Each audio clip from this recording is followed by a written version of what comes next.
En la ciudad autónoma de Ceuta, un lugar donde las culturas han convergido durante mucho tiempo, se desarrolló una historia que puso a una dura prueba el compromiso de España con el progreso y los derechos humanos.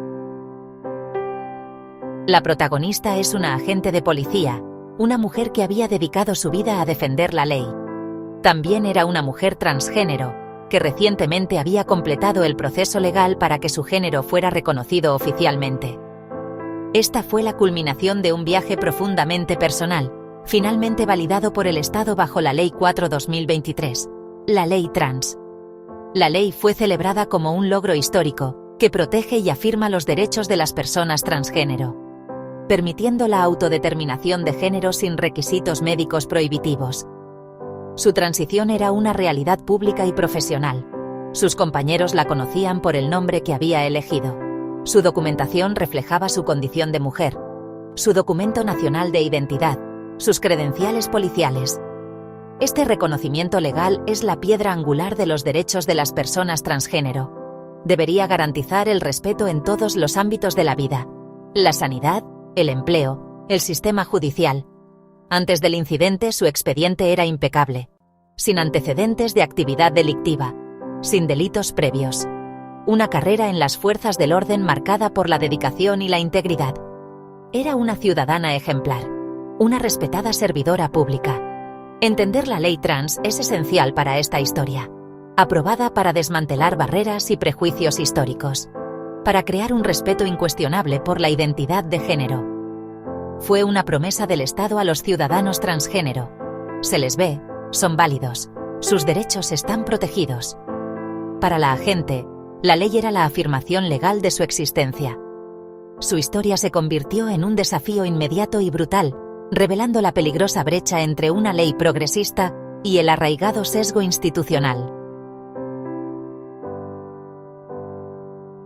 Eso hizo que los acontecimientos fueran aún más impactantes e injustos. La pesadilla comenzó con una llamada telefónica, una denuncia presentada contra ella por un presunto acto de violencia de género. La acusación en sí era débil, carente del tipo de pruebas sustanciales que normalmente justificarían una acción inmediata y drástica.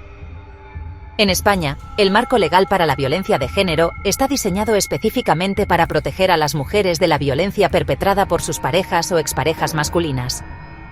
Es una definición unidireccional, legal y conceptualmente.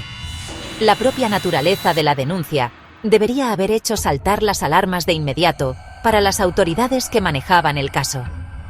¿Cómo podía una mujer, legalmente reconocida como tal, ser la autora de un delito legalmente definido como la violencia cometida por un hombre contra una mujer? Esta contradicción fundamental fue la primera de una cascada de fallos. A pesar de la cuestionable base legal de la denuncia y de su expediente limpio, la situación escaló con una velocidad alarmante. La agente fue arrestada. El protocolo para una acusación de violencia de género, diseñado para ofrecer una protección rápida a las posibles víctimas, se volvió en su contra de una manera distorsionada y punitiva. Fue puesta bajo custodia, y su condición de agente de policía no le ofreció ningún escudo contra el gigante procesal que se había puesto en marcha.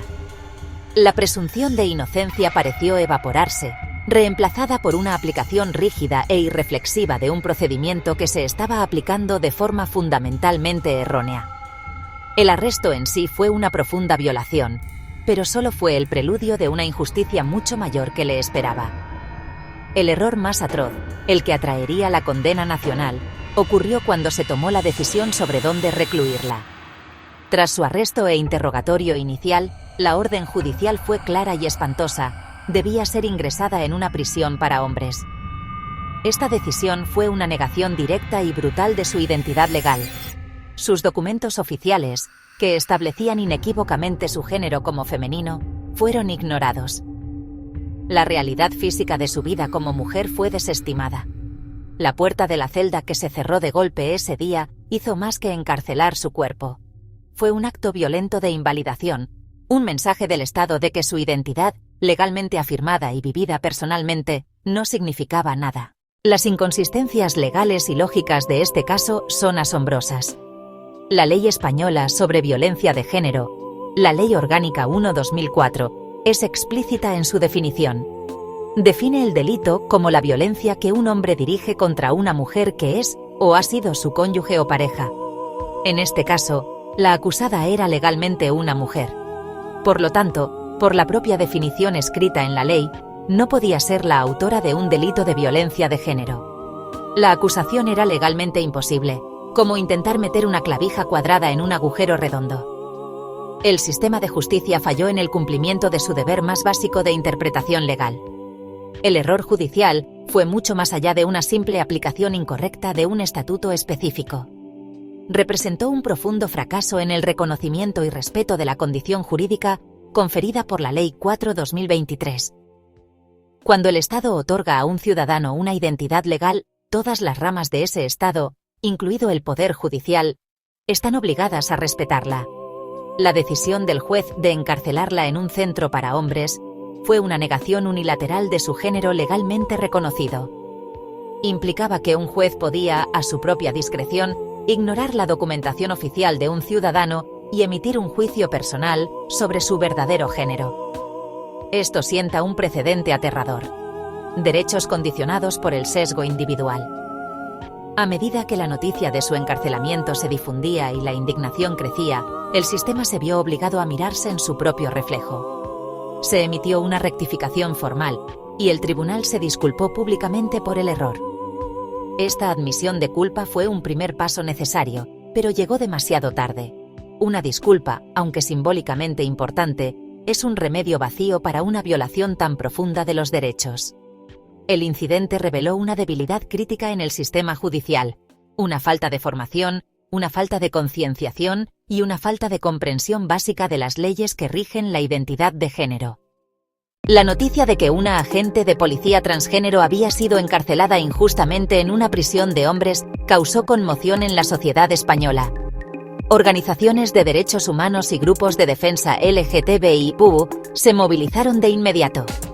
Emitieron enérgicas condenas al sistema judicial y al sistema penitenciario. Grupos como la FELGTBI calificaron el incidente de violación flagrante de los derechos fundamentales y de claro ejemplo de transfobia institucional. Señalaron que, a pesar de las leyes progresistas, la realidad vivida por muchas personas transgénero sigue siendo precaria y está sujeta a funcionarios desinformados y con prejuicios. La protesta pública recordó a todos que las victorias legales solo importan si se hacen cumplir. Las críticas se extendieron más allá de los activistas. Expertos legales y juristas intervinieron. La acusación inicial era legalmente infundada, el arresto fue cuestionable, y la asignación de prisión violó la ley y la dignidad humana. El caso se convirtió en una vergüenza nacional y expuso una necesidad urgente de formación. La formación debe llegar a los agentes de policía en la calle, a los jueces en los tribunales y al personal del servicio penitenciario. Para la agente, las consecuencias han sido devastadoras. Sufrió un profundo trauma psicológico, sintiéndose traicionada por el sistema al que servía.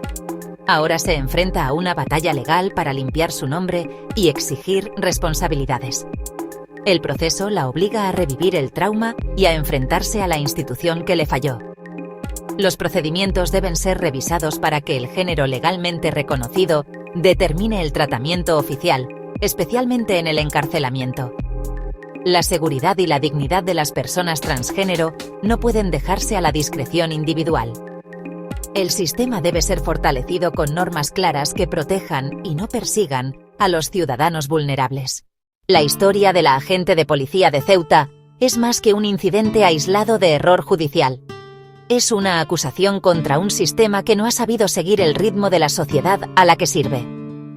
La discriminación institucional que enfrentó revela una profunda resistencia al cambio y una peligrosa ignorancia sobre los derechos fundamentales de las personas transgénero. Cuando un juez puede anular una identidad legalmente afirmada, es señal de que los prejuicios todavía pueden tener más poder que la propia ley.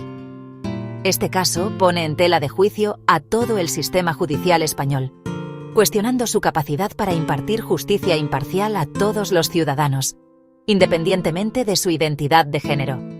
Demuestra que la batalla por la igualdad no se gana solo en el Parlamento, sino que debe librarse en cada juzgado, comisaría y celda de prisión. La urgencia de la reforma no puede ser exagerada. Este incidente debe servir como catalizador para una acción inmediata y concreta. Esto incluye formación obligatoria y profunda para todo el personal judicial, policial y penitenciario sobre la ley trans y los principios básicos de los derechos humanos de las personas transgénero. Los protocolos para gestionar las acusaciones, los arrestos y, lo que es más importante, el encarcelamiento, deben reescribirse para incluir salvaguardias explícitas y no negociables que respeten el género autodeterminado de una persona. No puede haber ambigüedad. Una persona con documentación legal que la identifique como mujer debe ser tratada como mujer en todos los aspectos, especialmente cuando su libertad y seguridad están en juego. El sistema debe ser rediseñado para evitar que los prejuicios personales conduzcan a fallos tan catastróficos. Debemos reflexionar sobre el impacto más amplio de tales acontecimientos. Cada vez que una persona transgénero es maltratada por el Estado, se envía un mensaje escalofriante a toda la comunidad. Sus derechos son frágiles y su identidad no está a salvo. Esto erosiona la confianza en las mismas instituciones que deben proporcionar protección y recursos. Fomenta un ambiente de miedo y refuerza la marginación que leyes como la ley trans fueron diseñadas para combatir. Para ser una sociedad justa, debemos asegurarnos de que nuestros marcos legales no sean meros gestos simbólicos, sino que se implementen de forma robusta y se apliquen rigurosamente. La promesa de igualdad debe ser una realidad vivida, no solo un ideal legislativo que se desmorona al primer contacto con el prejuicio institucional. En conclusión, el calvario de esta agente de policía en Ceuta es una historia con moraleja escrita con la tinta de la injusticia. Destaca el peligroso viaje que aún queda por delante en la lucha por la verdadera igualdad y la protección de los derechos fundamentales de las personas transgénero. Su caso es una llamada a la acción, que nos exige mirar más allá de la letra de la ley, a su espíritu y aplicación. Nos obliga a desafiar los prejuicios dentro de nuestras instituciones y a trabajar incansablemente para construir un sistema de justicia que sea verdaderamente justo. Un sistema penitenciario que sea humano y una sociedad donde la dignidad de cada individuo se considere sagrada e inviolable. Se lo debemos a ella y a todos los que vendrán, el asegurar que un error tan profundo no se repita jamás.